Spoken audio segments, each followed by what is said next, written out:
Hello again. How many of you have genuinely, sincerely tried your best to identify and clear things off your bottom shelf, but when you did, things didn't work out as you had intended? Or worse yet, they seemed to actually move in the opposite direction, against your conscious goals and intents. How many of you have experienced that? I'm guessing most of you have experienced it, although at the time your awareness may not have been quick enough to observe what was happening. And it's not only very confusing, but it is undermining to your faith. And it is your faith, your beliefs, that will move those mountains for you. And so this undermining is something that needs to be addressed. And in hopes of this, I wanted to give you a few tools to use that I have found helpful in assisting me in moving some of these unseen blockages out of my way, because they are tricky. They are tricky. And some have been with you for so long that you can no longer see them. They've become your landscape. They're so common to you now that you can no longer see the forest for all these darn trees. And worse yet, some of us have even begun to unknowingly define ourselves by these things.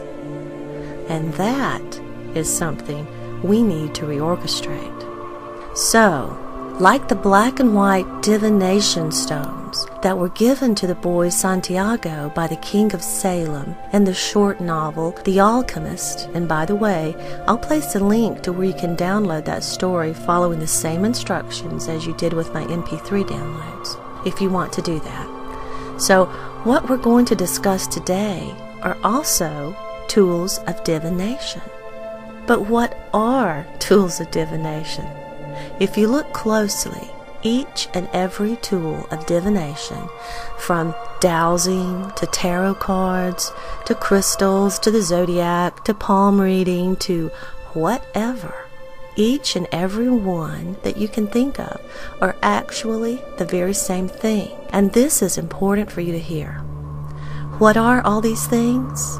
They are the way that you are giving yourself permission to access something. They're a doorway for you to access that which you normally do not give yourself the ability to access. Normally, this doorway isn't on your storyboard. You can't get there. But we can sketch it in with tools like this. Perhaps a bit imperfectly when looking at the larger picture, but even so, the doorway is now there on your storyboard. You have now created a means by which this information that is out of your range of your consciousness may now enter into your consciousness. But where's this information actually coming from? You. These tools carry no magic, and that's what I want you to see today. You do. The magic is yours. And when you understand this, you can see that truly divination tools are not necessary to access what is already innate to you, a part of you. But until the time comes when you have seen deeply enough to genuinely insert the belief that you can access these things without such tools, until then, I have to admit, this is a handy little doorway. But these doorways are no more dramatic than casting divination stones. In fact, they may seem downright silly to you, but I think that's a good thing in the long run, because their silliness only helps to point to the fact that the method cannot possibly be responsible. You are responsible for these seeming divinations. You are responsible for accessing these beliefs and changing them. You are responsible for knowing which path to take. You. They are just the means by which you give this information permission to enter your world, your storyboard. Furthermore, I've read in many places that even doing these exercises mentally, when you couldn't do them physically, for example, is usually just as effective. So, what are we tapping into here, really? Is it the method or our mind? It's our mind, isn't it? The method is just the doorway. So this is just a little trick, a little doorway you are creating in the storyboard that will allow you to access that which you have not yet written into your storyboard.